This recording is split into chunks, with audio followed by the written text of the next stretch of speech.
We turn now to the Capitol riots and a D.C. police officer who nearly gave his life defending the Capitol on January 6th.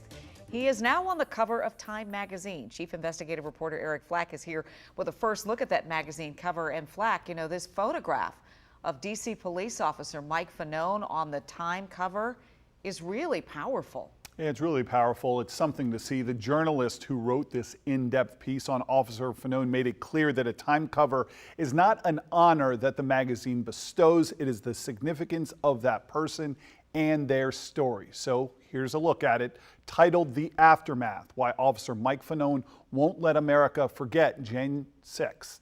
This afternoon, Times political national correspondent Molly Ball told me the piece is not about what happened that day as much as it is a piece about what happened to Officer Fanone in the weeks and months after the insurrection.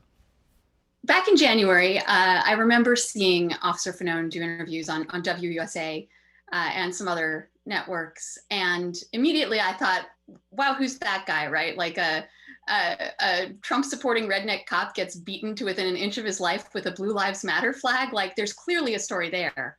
But I didn't manage to get in touch with him for a few months.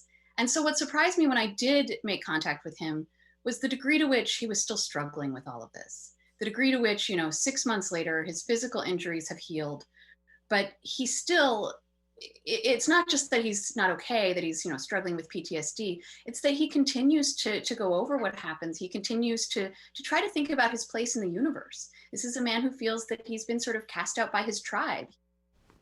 Ball told me although this cover story is about Officer Fanone, in a larger sense it's about what's happening to America and the way we can't seem to agree on the most basic facts, like what truly happened on January 6th. That Time profile on Officer Fanone hits newsstands next week, or you can read it right now online at time.com. Les? You know, that point you make about this inability to agree on basic facts, that's something that all of us, that's on all of us at this point. So not just a certain group of people.